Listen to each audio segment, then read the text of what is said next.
Here tai ta ye ye sang khe na kata pa cho pana aham manti mi sa pati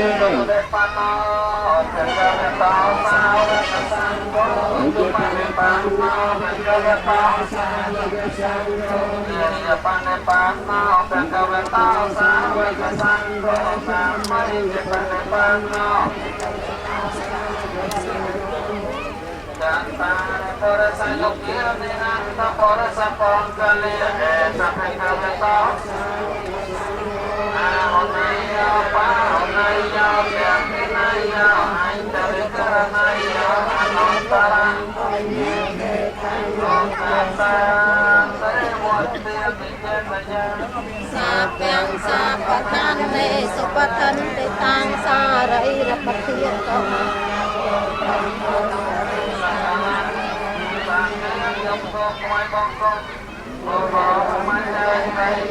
Tông phải ăn tay sôm ai như man sông của cha tông hoặc đen lai sàn cỡ tôi chân ngay sôm mặt trái mọc chia bên sôm toàn ca lấy giờ mệt lấy lại đi sân sôm bán khơi tua bên sôm đôi chân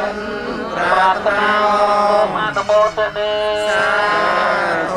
mà tao bố tự đi bonទីស្ថានដែលជា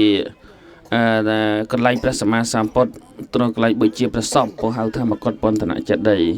អញ្ចឹងនៅក្នុងទីនេះសូមនិមន្តកណ្ណាគុណចាស់គឺព្រះអង្គចាស់ហេងប៊ុនជាសម្ដែងជំវិញបញ្ហានៅប្រតិភិនខ្លះហើយនឹងនៅទីនេះព្រះដ៏មានប្រភា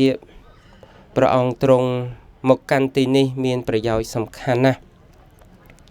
គឺព្រះអង្គទ្រង់ប្រមាមើលឃើញឧបនិស្ស័យនៅក្នុងការប្រោសសុផតៈមួយព្រះអង្គទ្រង់បានមានបំណងដើម្បីនឹងគឺថាទីកន្លែងនេះអាចប្រព្រឹត្តទៅនៅក្នុងការចែកព្រះបរម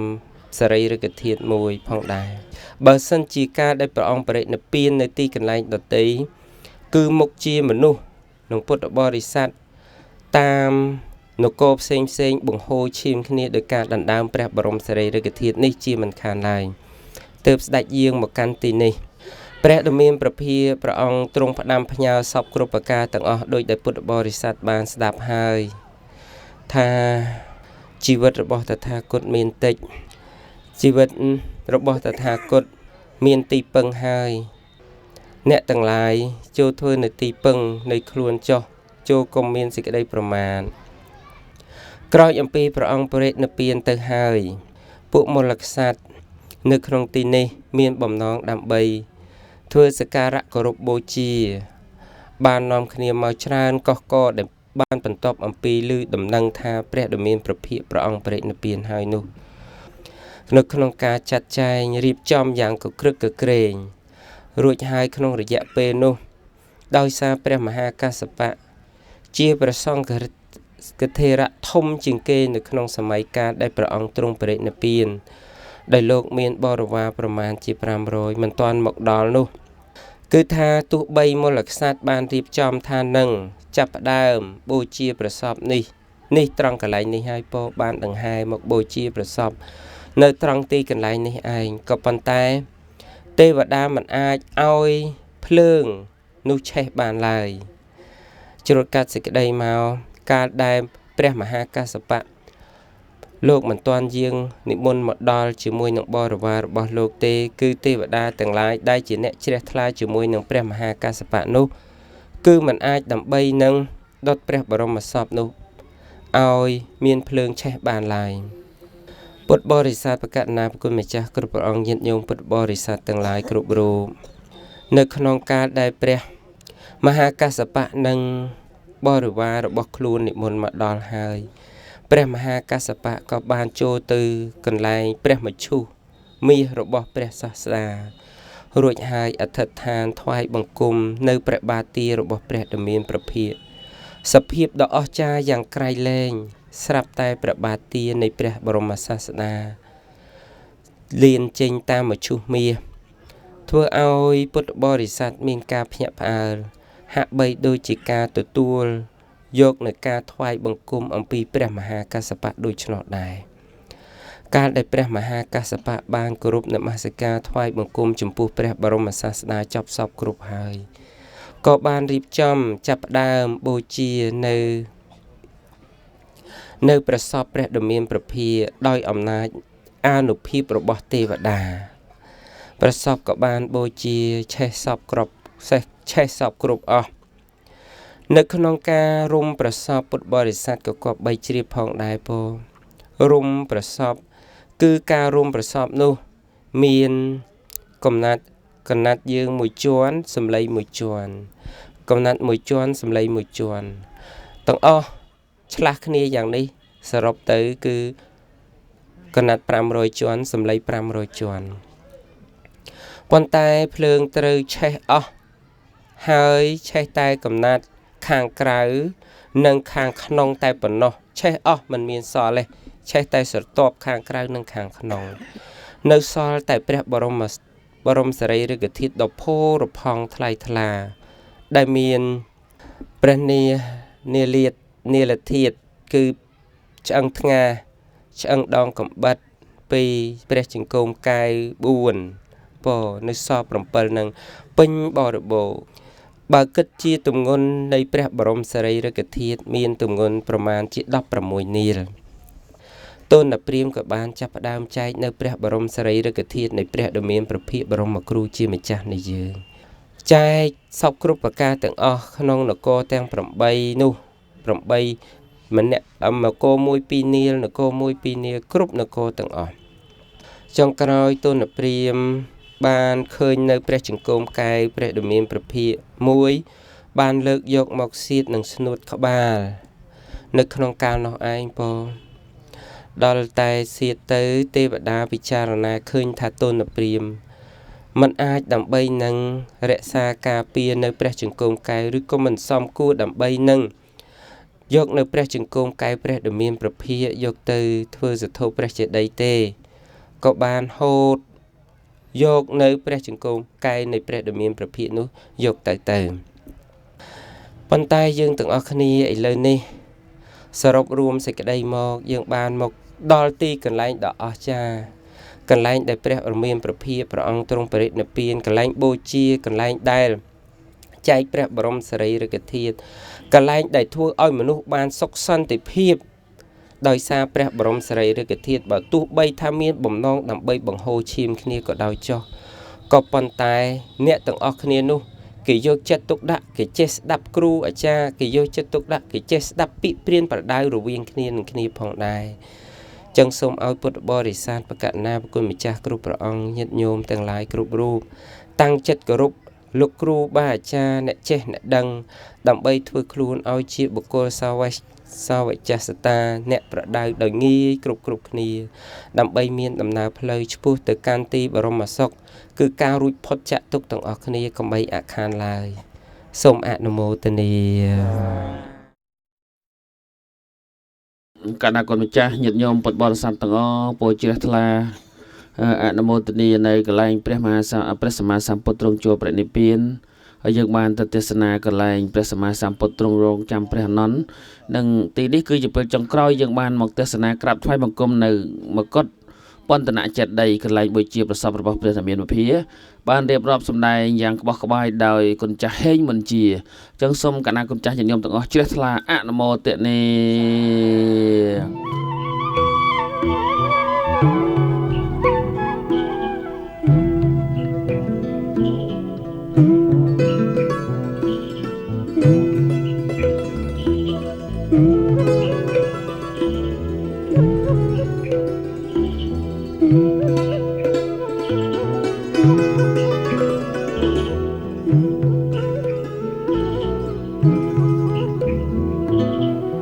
ព្រះបង្គំពុំអាចដងទឹកមកប្រគេនព្រះអង្គបានឡើយព្រោះទឹកនៅស្ទឹងហិរញ្ញវតីនេះមានរទេះ500បរឆ្លងកាត់ថ្មីនេះហើយជាស្ទឹងហិរញ្ញវតីដែលព្រះសម្មាសម្ពុទ្ធបរមគ្រូព្រះអង្គទ្រង់ត្រាស់ឲ្យអានន្ទមកដងទឹកនៅទីនេះ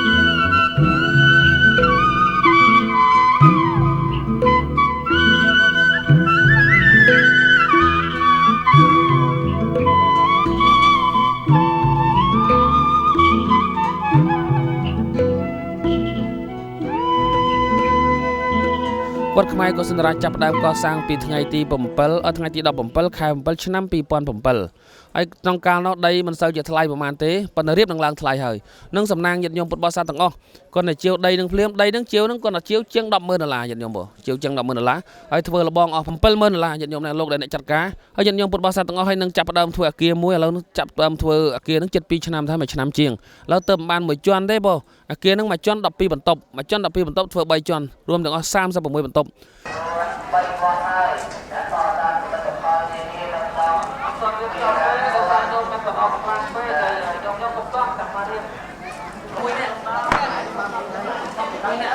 ចឹងសូមញាតិញោមពុទ្ធបរិស័ទកណាគុណម្ចាស់ទាំងក្នុងនិងក្រៅប្រទេសសូមមេត្តាជួយឧបត្ថម្ភគ្រប់គ្រងតាមលទ្ធភាពមានតិចជួយតិចមានច្រើនជួយច្រើនបើអត់មានទេសូមមេត្តាជួយផ្ដល់កិត្តិយសជួយលើកកម្លាំងកាយចិត្តនិងជួយផ្សព្វផ្សាយថានេះវត្តខ្មែរដែនដីពុទ្ធភូមិដែលដឹកនាំដោយព្រះទេវស្ថាពុយមេត្តាព្រមទាំងសហការីទាំងអស់ញាតិញោមពុទ្ធបរិស័ទទាំងអស់មកប្រមាណជា300នាក់ឆ្នាំនេះឃើញថា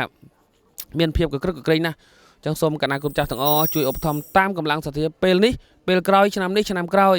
ទាំងអស់នឹងគេថាមានប្រមាណក៏បានមិនមានក៏បានដែរឲ្យតែបានជួយគ្រប់គ្រងផ្សព្វផ្សាយប៉ុណ្ណឹងបានចឹងសូមអរគុណនិងអរគុណ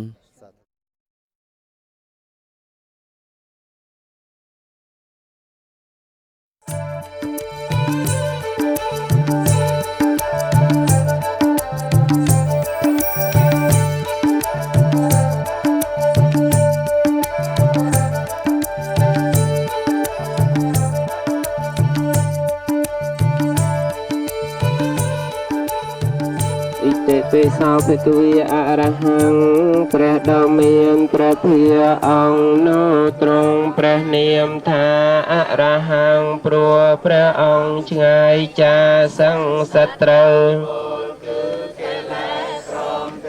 វាសនាគឺកាយបយោគនិងវចីបយោគសម្មាសម្ពុទ្ធោត្រង់ព្រះនាមថាសម្មាសម្ពុទ្ធោព្រោះព្រះអង្គ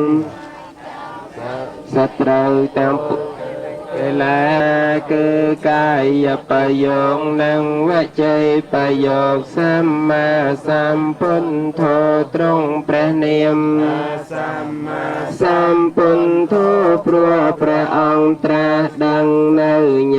យធម៌ទាំងពួងដោយប្រពៃចំពោះព្រះអង្គអិនមានគ្រូអាចារ្យណាប្រដៅព្រះអង្គឡើយវិជ្ជាចរណសម្ ត្រង់ព្រះនាមថាវិជ្ជាចរណសម្បណ្ណោព្រោះព្រះអង្គបរិបូរណ៍ដោយវិជ្ជា3និងវិជ្ជា8និងចរណដំ5សុគតោ ត្រង់ព្រះនាមថាសុគតោព្រោះព្រះអង្គមានដំណើរល្អយាងទៅកាន់សន្តរឋានគឺអមតមហានិព្វានលោកវិទូត្រង់ព្រះនាមថានៅត្រៃលោកអនន្តរោត្រង់ព្រះនាមថាអនន្តរោព្រោះព្រះអង្គប្រសើរដោយសីលាតិគុណរកបុគ្គលណាមួយស្មើគ្មានបរិស័ទមសារថេត្រង់ បរិសត្តាមសារទេព្រោះព្រះអង្គជាណាទូនមាននៅបរោដែលមានឧបនិស្ស័យគួរនឹងទូនមានបានសន្តាទេវមនុស្សានឹងត្រង់ព្រះនាមថាសន្តាសានាងព្រោះព្រះអង្គជាសាស្តាចារ្យនៃទេវតានិងមនុស្សទាំងឡាយពុទ្ធោត្រង់ព្រះនាមថាពុទ្ធោព្រោះព្រះអង្គត្រាស់ដឹងនៅរិយសញ្ញហើយยังអ្នកដទៃឲ្យត្រាស់ដឹងផងភគវាត្រង់ព្រះនាមថាភគវាព្រោះព្រះអង្គមានដំណើរទៅកាន់ត្រៃភពជាចៅអង្គមិនត្រឡប់កានទៀតឡើយសវកាតោភគវតាធម្មោព្រះបរិយាទេធម៌គឺព្រះត្រៃបិដកជាធម៌គឺព្រះដ៏មានត្រាសម្ដែងហើយដោយល្អធម្មោប្រណិបលងកន្តរធម៌មាន9ប្រការគឺញា4ផល4និព្វាន1សន្តិនតេកោជាធម៌គឺក៏បីបងអោនចូលមកទងក្នុងខ្លួនដោយអំណាចនៃភាវនាបញ្ចន្តាំងវេតិតាមពោវញ្ញោហេជាធម៌គឺអ្នកប្រាជ្ញទាំងឡាយមានឱកាសได้តាញ់យោបុគ្គលបីដឹងក៏បីឃើញច្បាស់ក្នុងចិននៃខ្លួនសុបដិបណ្ណោភគវតោសាវកសង្ឃោព្រះសង្ឃជាសាវកនៃព្រះដ៏មានព្រះភិលោព្រះនិបានប្របីគឺប្រណិបានតាមកន្លងប្រណិបលងកន្តរធម៌ ឥឡូវយើងបាននិមន្តនឹងអញ្ជើញចូលមកដល់ទឹកដីនៃអាស៊ានលំពិនីហើយដែលស្ថិតនៅក្នុងស្រុករុចភិនឌីនាប្រទេសនេប៉ាល់ដែលជាស្ថានប្រសូតរបស់ព្រះបរមពុរិស័ទនិងជាពុទ្ធសង្វេជនីយដ្ឋានធំទី1លំពិនីជាឧទ្យានយ៉ាងសំខាន់អស្ចារ្យមួយដែលស្ថិតនៅក្នុងជម្ពូទ្វីបនាសម័យពុទ្ធកាលគឺស្ថិតនៅត្រើយម្ខាងនៃស្ទឹងរហេនីលើដែនដីអាណាចក្រក្សត្រវង្សដែលជាចន្លោះនគរកបិលភ័ស្ត្រនិងទេវទេហៈតាមពុទ្ធប្រវត្តិបានបញ្ជាក់យ៉ាងច្បាស់ថានៅថ្ងៃ15កើតខែវិសាខឆ្នាំចមុនព្រះពុទ្ធសករាជ80ឆ្នាំប្រមាណជា2636ឆ្នាំកន្លងទៅនេះព្រះនាងសិរិមហាមាយាទេវីជាអគ្គមហេសីរបស់ព្រះបាទសិរីសិទ្ធត្ថនៈដែលជាស្ដេចសច្ចវង្សសោយរាជសម្បត្តិនៅក្នុងដែនសកៈព្រះនាងទ្រង់បានយាងចេញអំពីក្រុងកបិលភ័ស្ត្រដោយគង់លើបុស្សបុកដង្ហែជាក្បួនមានពលសេនាតម្រៃសេះយ៉ាងកក្រឹកកក្រែងឆ្ពោះទៅកាន់ទេវទេហបរិយខាងព្រះមេដាបិតា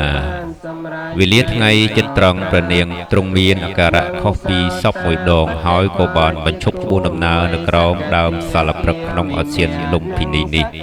រំពេចភ្លាមនោះព្រះនាងទ្រង់ក៏បានប្រសូតបុត្រនៅក្រោមដើមសាលព្រឹកនោះទៅ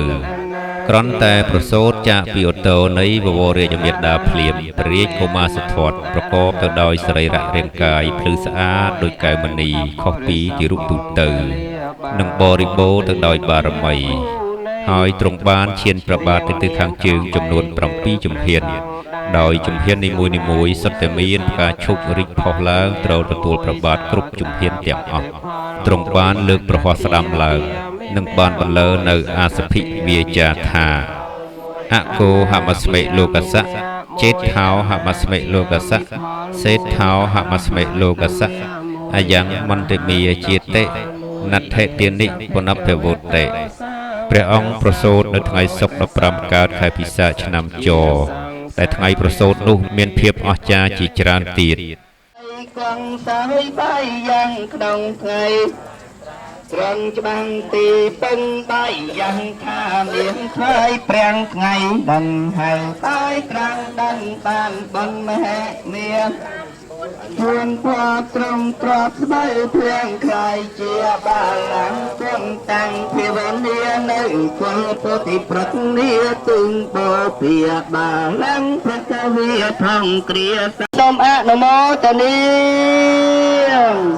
នឹងឲ្យចឹងសូមឲ្យគុណចាស់ពីនោះសម្ពុតរំពោជានៅសរសើរស្ដាំចាស់តែមិនអត់ឲ្យថាតែទៀតគឺដល់នឹងមកក៏គឺថាទុនพ่อแม่กันดอกแม่ให้มากส่วนจีวรก็คือสารีฮัลโหลសូមចម្រើនព្រះយមគណៈគុណចាស់ងដោយស្ងៀមស្ងាត់ទៅចាំកណាណោថាមិនអោយទៅណា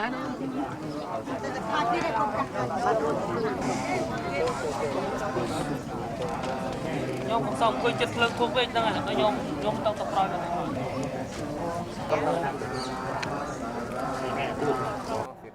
ចង់សូមគណៈគុណម្ចាស់ញាតិញោមពុទ្ធបរិស័ទទាំងអស់ដែលជាសមាជិកនៃគណៈធម្មយាត្រាទាំងអស់សូមមេត្តាតាំងចិត្តអនុមោទនាជ្រះថ្លានៅស្ថានទីព្រះសម្មាសម្ពុទ្ធទ្រង់ប្រសូតនៅឧទ្យានលំពិនីចឹងជាកិច្ចចាប់ផ្ដើមនេះគណៈធម្មយាត្រាយើងបានដើរដង្ហែមកតាំងពីវត្តខ្មែរលំពិនីរហូតដល់ឧទ្យានលំពិនីប្រមាណជាចម្ងាយប្រមាណជា1200ម៉ែត្របានចូលមកទីនេះដើម្បីនឹងក្រាបនមស្ការរំលឹកដល់គុណព្រះសម្មាសម្ពុទ្ធជាម្ចាស់រំលឹកដល់គុណព្រះធម៌រំលឹកដល់គុណព្រះសង្ឃចឹងសូមគណៈគុណចាស់ញាតិញោមទាំងអស់អនុមោទនាជ្រះថ្លាដូចតទៅសូមអនុមោទនាអ៊ីមេហេតិបាតុបានតេសាការេហេបតា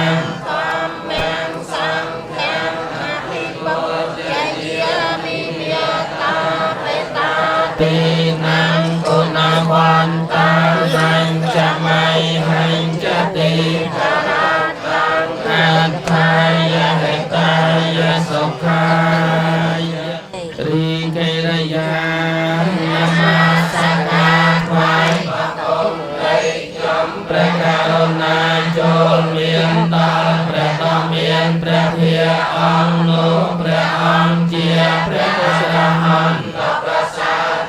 ត្រាស់នៅញែកយធម៌ទាំងពួងដោយប្របីចំពោះព្រះអង្គដែលមានគ្រូអាចារ្យណាប្រដៅ